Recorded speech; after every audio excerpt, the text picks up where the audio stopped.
You are being ignored. Not because you aren't smart enough, not because you don't work hard enough, and not because life isn't fair. You're being ignored because somewhere along the way, between the pressure of your job, the weight of your relationships, the slow erosion of your confidence, you picked up habits that silently label you as someone who doesn't matter. And the worst part? You don't even know which ones. There is a version of you that walks into rooms the same way. This is how you find him. He had nothing left. The dog was dead. The car was gone. The grief was crushing everything inside him. And now, 12 men with guns were standing between him and the door. He didn't negotiate. He didn't explain himself. He didn't apologize for being there. He moved. 14 seconds. That's how long it took John Wick to dismantle the first wave. Not because he was superhuman, because he had already burned every weak part of himself down to ash years before that night. The pencil wasn't the legend. The briefcase wasn't the legend. The habits were. And today, for the next 52 minutes, we are going to talk about the habits that are quietly doing to your power what Vigo's men thought they could do to John Wick, killing it before it can rise. Before we go further, if what you're watching right now feels like someone finally said what no one around you has been willing to say, hit subscribe. Because every week, this channel goes to places the comfortable ones won't. Now, let's build. There's a scene in John Wick Chapter 2 that most people watch and immediately focus on the gunfight. But the real moment, the one that tells you everything about who John Wick is, happens before a single shot is fired. He walks into the Reflect nightclub. The place is packed. The music is deafening. Ares, Santino's mute bodyguard, approaches him through the crowd. She doesn't speak. She just looks at him. And John Wick, surrounded by enemies, outnumbered in a foreign environment, doesn't flinch, doesn't scan the room nervously, doesn't adjust his body language to seem less threatening. He just looks back.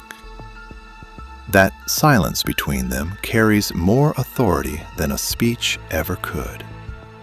That is not an action movie moment. That is a psychology lesson about how power actually moves in the world. The people who carry that kind of gravity in real life, in boardrooms, in relationships, in social situations, they were not born with it. They burned the habits that were killing it. And there are 11 of them. We are going to go through every single one. The first habit: apologizing for space you have every right to occupy.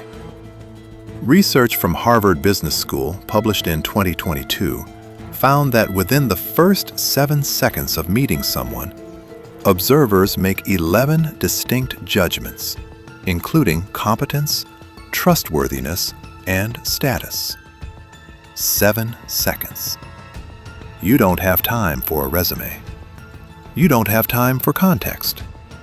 All you have is how you carry yourself in the space you occupy. And most men, particularly men between 25 and 45, who grew up being told to be humble, to not be arrogant, to shrink in the presence of authority, have developed a habit so automatic they cannot even detect it anymore. They apologize for existing. Not always with words. Sometimes it's the slight forward hunch when they walk into a meeting room. Sometimes it's the upward inflection at the end of sentences that are statements, not questions. Sometimes it's the reflexive, "Sorry to bother you," before asking for something they completely deserve. Sometimes It's just the eyes, that quiet, darting scan of the room that asks the question no one should ever need to ask. Is it okay that I'm here? Think about what that communicates to every powerful person in that room. Not humility. Humility is quiet strength. What that communicates is vacancy.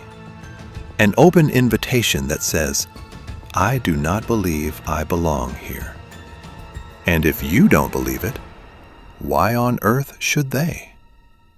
A 2019 study from the University of California tracked the social interactions of 500 professionals over 6 months.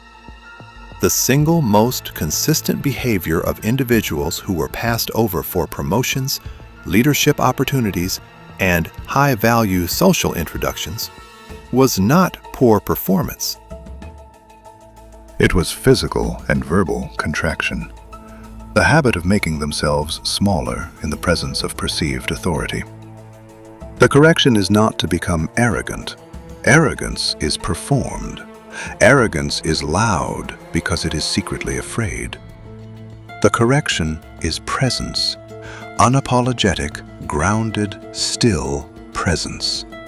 Walk in like the room needed you to arrive, not because you're better than anyone in it, but because you belong in it, because you showed up, because your space in that room is yours, and you are not going to shrink it for anyone's comfort. John Wick never apologized for being in the room, not to Vigo, not to the high table, not to anyone. Neither should you. The second habit, using comfort as a personality.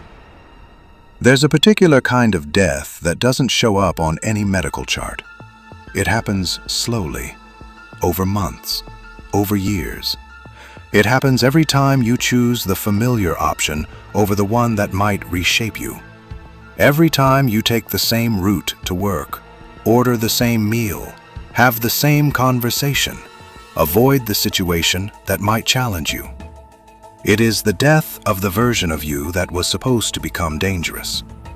Psychologists call it behavioral calcification, the process by which neural pathways that were once flexible and adaptive become rigid and automatic. The brain essentially stops building new circuitry because it doesn't need to. You've trained it to expect the same inputs and produce the same outputs. In layman's terms, you get boring to your own nervous system. And when you are boring to your own nervous system, you are invisible to everyone else. Stanford neuroscientist Andrew Huberman has noted in multiple lectures that the brain marks experiences as memorable, worth encoding, based almost entirely on novelty and emotional salience. The brain does not upgrade through repetition. It upgrades through challenge. What this means in practical terms is devastating for most men in their 30s and 40s. Every year you spend in full comfort is a year your perception of your own capability shrinks. Not because your capability is actually shrinking, but because you stop testing it. And untested capability is, neurologically, the same as no capability. You lose access to it. The men who powerful people respect are not necessarily the ones who have done the most. They are the ones who look like they could. There is a difference between a man who has been sharpened by resistance and a man who has been softened by avoidance, and it shows in everything. The handshake, the eye contact, the way they respond to unexpected pressure. Comfort is not your reward. Comfort is your sedative. John Wick came back from retirement not because he wanted to, because something in him recognized that the comfortable life was removing the one thing that made him himself. He chose reconstruction over sedation. The question is whether you will. Here is something that took behavioral economists at Princeton 2 decades of research to formally confirm, and that every manipulative person on the planet already knew intuitively. If you need approval to feel stable, you can be owned. That's the whole mechanism. It is not complicated. The moment your emotional equilibrium depends on whether someone nods, claps, texts back, leaves a comment, or says, "Good job," that person holds a lever connected directly to your behavior. They don't even have to pull it deliberately. Just the threat of silence is enough to make you adjust. This is not a character flaw. This is a wiring issue. Human beings evolved in small tribal groups of 50 to 150 people, where social approval was not a luxury. It was survival. Being rejected from the tribe meant death. The anxiety you feel when someone seems displeased with you is 70,000 years of evolutionary programming firing off in a world where it no longer serves you. But understanding the origin doesn't make it harmless. A 2021 study published in the Journal of Personality and Social Psychology tracked 340 professionals across 5 industries over 3 years. The variable that most consistently predicted whether a person was perceived as a leader versus a follower was not competence. It was not charisma. It was not even track record. It was the degree to which their self-assessment was independent of external feedback. People who knew what they were worth and maintained that assessment regardless of whether others confirmed it were rated as significantly more trustworthy, more authoritative, and more worth following. People whose confidence visibly fluctuated based on how they were being received were rated as high risk, not because they were less capable, because they were unpredictable. You cannot build on a foundation that shifts with the weather. The correction here is not to stop caring about others' opinions entirely. That's sociopathy, and it's its own kind of weakness. The correction is to build an internal system of evaluation that does not require external confirmation to function. You do the work. You assess your own output honestly. You course correct based on reality, not on applause. When the applause comes, good. When it doesn't, you already know what you're worth. That is the version of you that powerful people trust with real things. The 4th habit, speaking like you're asking for permission. A 2018 analysis of TED Talks conducted by the communication research firm Quantified Communications examined the speech patterns of the 500 most shared talks versus the 500 least shared, controlling for topic and speaker credentials. The single largest differentiating factor was not vocabulary, not storytelling structure, not even content quality. It was decisive speech patterns. Speakers who used declarative sentences, minimal filler language, strategic pauses, and spoke with downward inflections at the end of statements, conveying finality rather than seeking confirmation, generated engagement rates 340% higher than speakers with identical credentials who spoke tentatively. Most men speak tentatively.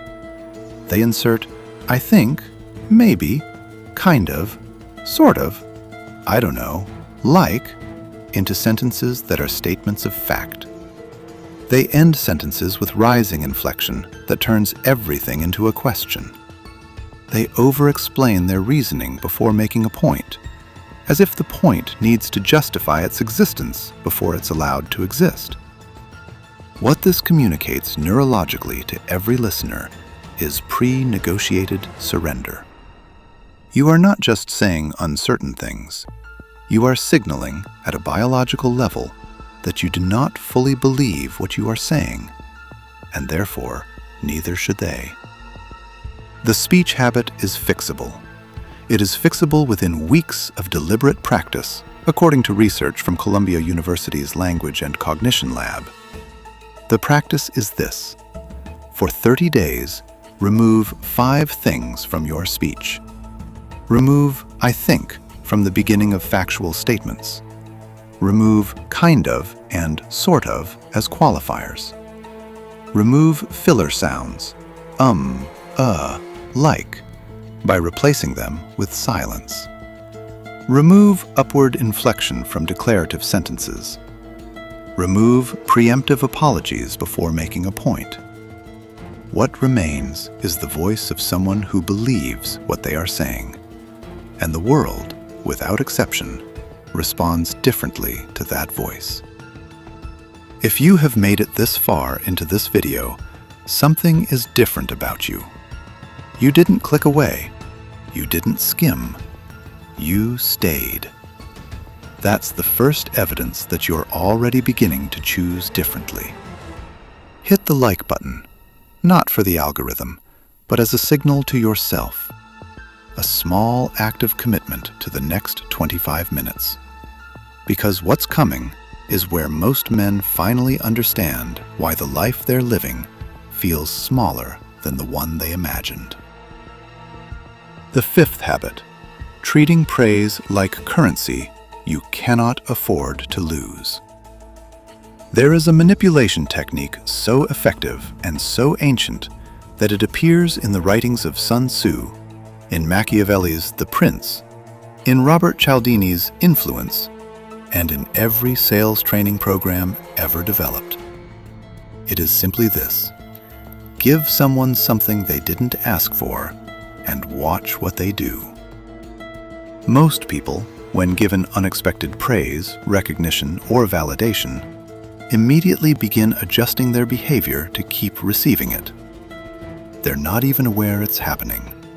Neuroscience explains why. Unexpected rewards activate the dopaminergic reward pathway more powerfully than expected ones.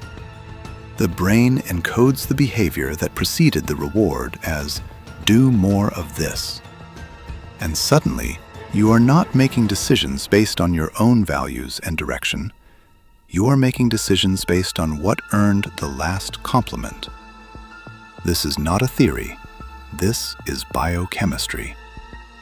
A 2020 study from MIT's Behavioral Economics Lab showed that 78% of participants in a negotiation setting modified their stated positions not based on new information, but based on whether the other party offered brief, unexpected validation before making a counteroffer. Praise is leverage, and if you crave it, you are offering that leverage to anyone willing to dispense it. The correction is not to become immune to compliments. Genuine recognition is meaningful. The correction is to develop what psychologists call intrinsic motivation stability, a baseline assessment of your own work that does not expand or contract based on whether someone else validates it. You know when you did good work. You know when you didn't. Build your compass from that knowledge, not from applause. When someone praises you, receive it, acknowledge it, and let it pass through without lodging. When someone withholds praise, notice the absence without chasing it. That internal steadiness is what the most powerful people in any room are looking for in others. Not brilliance, stability. The sixth habit, performing confidence instead of inhabiting it. There is a version of confidence that is performance. Loud voice, expansive gestures, name-dropping, the aggressive handshake, the constant positioning, and every powerful person in the room identifies it within 15 seconds for exactly what it is. A man defending against the fear that he isn't enough. Real confidence is not a show. It is a settled fact, internal, quiet, and load-bearing. Amy Cuddy's now famous research at Harvard, published in Psychological Science in 2010, showed that body language affects not just how others perceive you, but how you perceive yourself. The hormonal shifts produced by physically inhabiting confident posture, expanding your body, slowing your breath, grounding your stance, actually alter cortisol and testosterone levels within minutes. You are not waiting to feel confident so you can act confident. You act first. The feeling follows the body.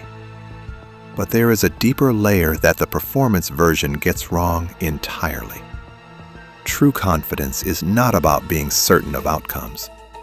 It is about being certain of your own capacity to handle outcomes, good or bad. The confident man is not the one who knows he's going to win. He is the one who has already decided at some bedrock level that he will be okay even if he doesn't. That freedom, that radical acceptance of worst-case outcome, is the foundation that every form of real confidence is built on. The man who is afraid to lose radiates that fear in everything he does. His jokes are slightly too loud.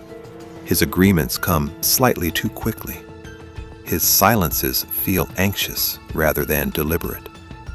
The man who has already accepted the possibility of loss and chosen to move forward anyway radiates something different, something that cannot be manufactured. That is the signal powerful people respond to, not the performance, the groundedness underneath it. The seventh habit: explaining when you should simply be. There is a direct correlation between the number of words a person uses to justify a decision and the degree to which they doubt it. This is not intuition. This is measurable. A 2017 study published in the Journal of Applied Psychology analyzed 1,200 workplace interactions and found that the length of justification a person offered for a decision was inversely correlated with the confidence other people assigned to that decision. The more someone explained themselves, the less authoritative they appeared. Not because the explanations were wrong, but because the act of over-explaining signals internal uncertainty. Think about the last time you made a decision you were completely sure about. You probably said, "I'm doing X." Now think about the last time you made a decision you were not sure about. You probably said, "Well, I'm thinking about doing X because of Y. And I know it might seem like Z, but if you consider A, B, and C, you can see why X actually makes sense even though..." The explanation was not for them. The explanation was for you. You were convincing yourself while they watched. The correction is what communication psychologists call declarative brevity. State your position. Stop. Hold the silence. Let the weight of the statement land. This feels deeply uncomfortable at first, especially for men who were raised to justify themselves, to prove their reasoning, to earn the right to have an opinion. But try it once, in a room that matters. Say what you mean, then stop talking. Watch what happens in the room. Watch how differently people respond to words that are not chased by their own justification. Speech that needs no apology carries a different weight. And weight, not volume, is what moves the world. The eighth habit: waiting for the world to be fair.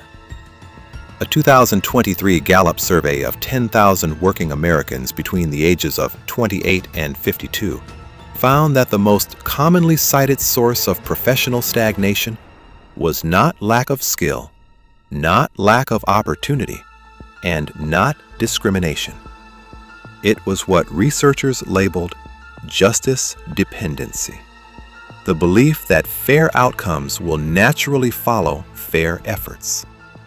This is one of the most painful illusions a capable man can carry, because it is built on a foundation of genuine virtue.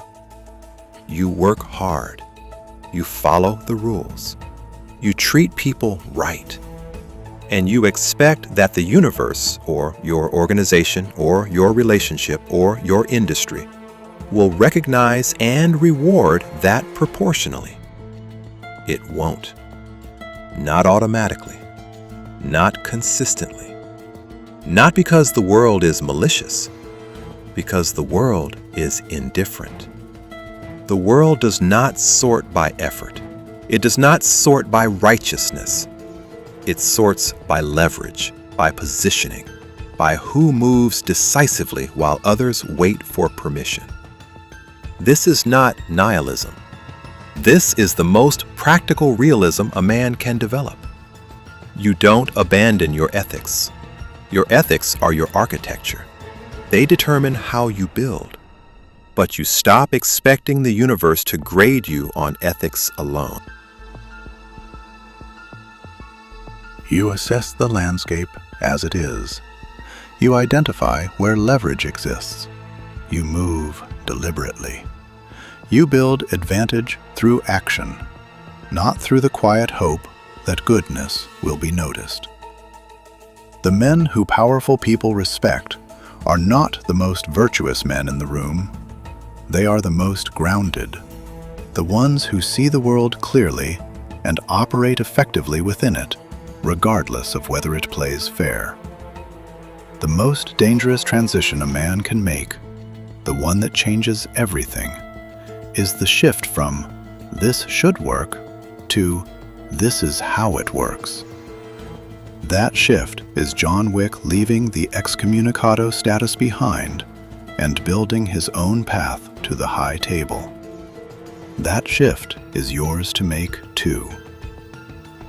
The 9th habit: leaking emotion in rooms that will use it against you. There is a reason that scene is the most discussed plot moment in the entire franchise. Because every man watching it has lived a version of it.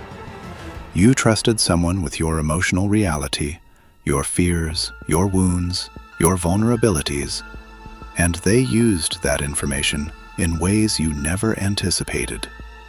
Not necessarily with malice, sometimes simply because information is utility. And in any competitive environment, a workplace, a negotiation, a relationship that has become transactional, information about your emotional pressure points is among the most powerful leverage anyone can hold. Dr. Paul Ekman, the psychologist whose work on microexpressions has been used by FBI negotiators, CIA analysts, and military intelligence for decades, documented in his 1972 research that human beings unconsciously transmit emotional states through approximately 43 facial muscles, many of which fire below the threshold of conscious control. You cannot fully hide what you feel, but you can discipline how much of it you perform. The most emotionally intelligent men are not the ones who feel less. Research from Yale's Center for Emotional Intelligence consistently shows the opposite. High emotional intelligence correlates with deeper, more nuanced emotional experience, not shallower. The difference is the gap between experiencing an emotion and performing it. You can feel everything. That is your human richness. What you choose to perform, to whom, when, in what measure, that is your strategic intelligence. In professional environments, speak in facts, share outcomes, maintain vocal steadiness. In social environments, reveal depth selectively. Earn the trust of the room before you give them the key. In adversarial environments, your composure is your shield. Every crack you show is a map to your vulnerability. Do not hand your enemies a map. Mystery is not coldness. Mystery is discipline. And in a world full of men who leak everything because they were told authenticity means saying every feeling out loud, the man who says exactly what is necessary and holds the rest creates an impression that is almost impossible to shake. The 10th habit: filling silence because you're afraid of what it reveals.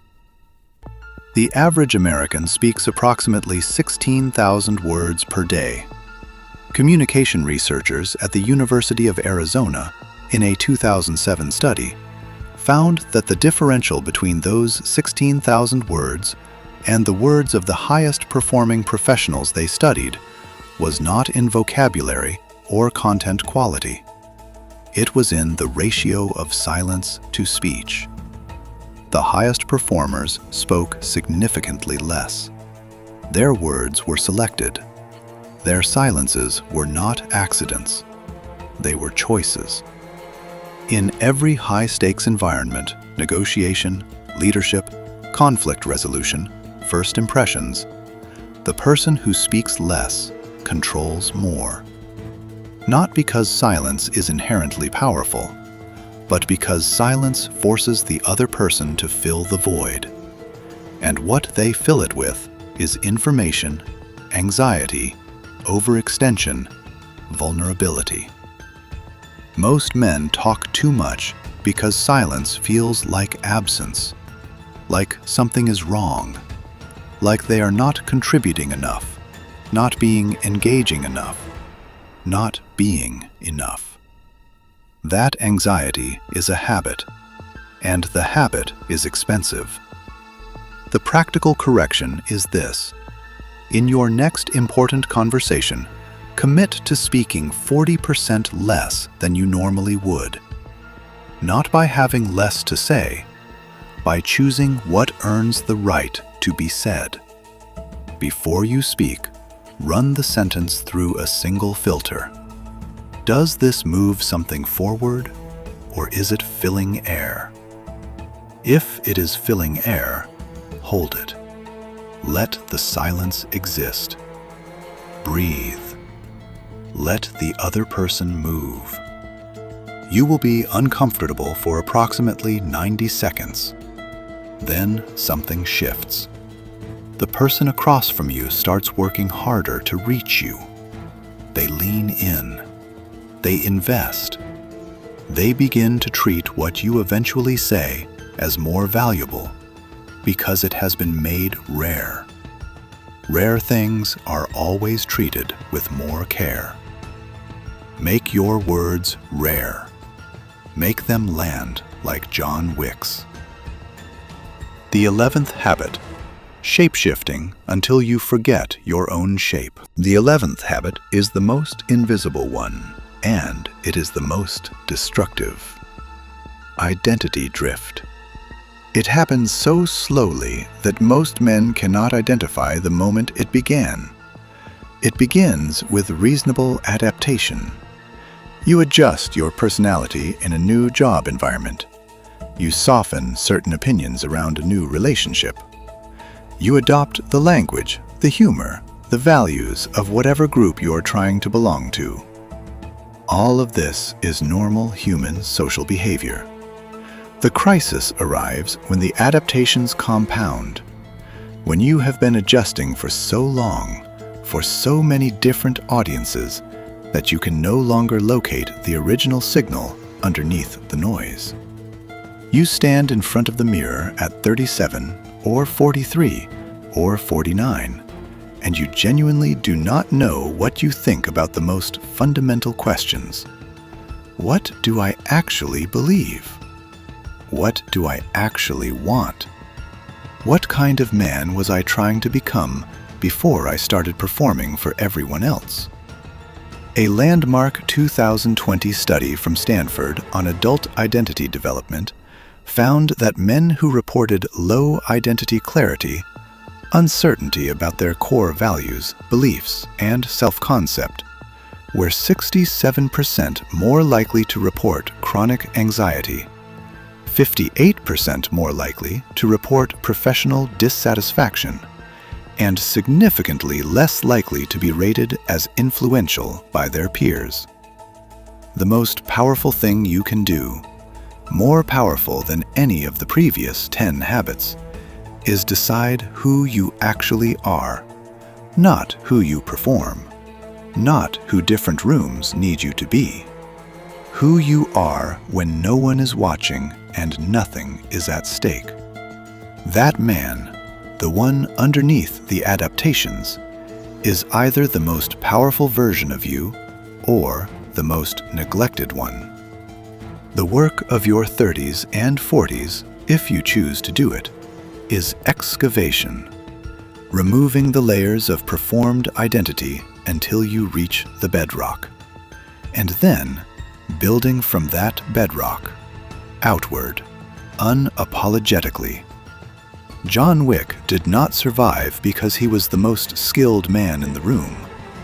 He survived because he never once forgot who he was, because he burned the habits, not all at once, not in a single dramatic moment, but across years of choosing differently, of refusing to apologize for his presence, of refusing to be sedated by comfort, of refusing to need what other people thought of him, of refusing to explain himself to rooms that hadn't earned the explanation, of refusing to drift into an identity built for other people's convenience.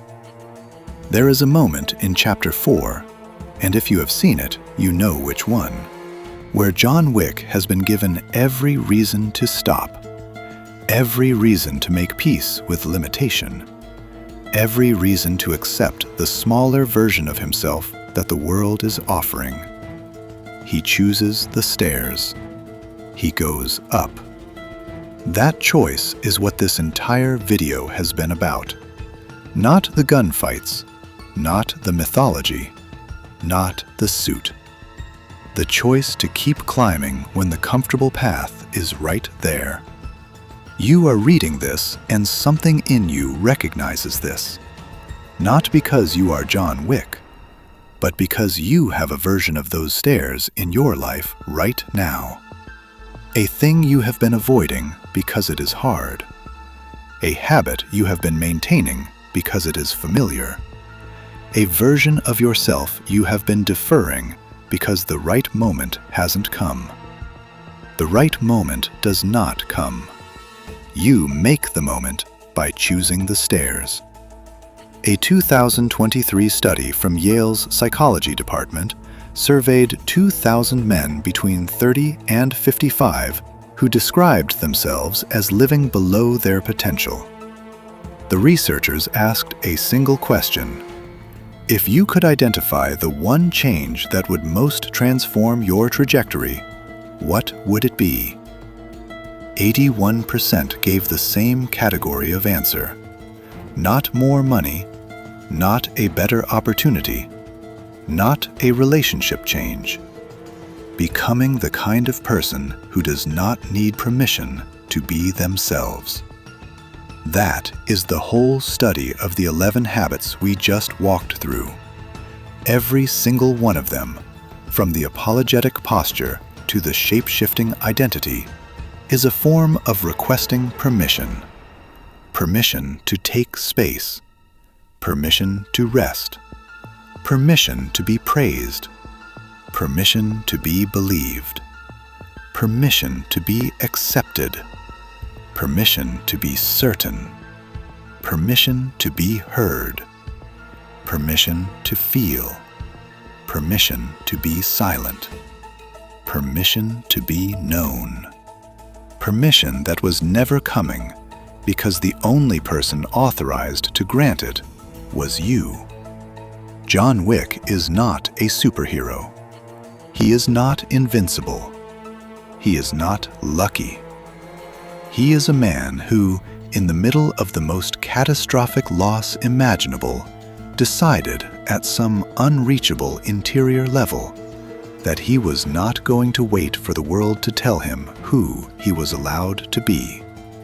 And then he got up, and he moved, and he kept moving. That's it. That is the entire story. And it is yours if you want it. 11 habits, 11 cages, 11 doors that you can unlock right now. Not next week, not when the timing is better, not after the next milestone. Right now. The man on the other side of those doors is not a fantasy. He is not a character. He is the version of you that was always there, underneath the apologies, the comfort, the performance, the noise. He has been waiting. Go get him.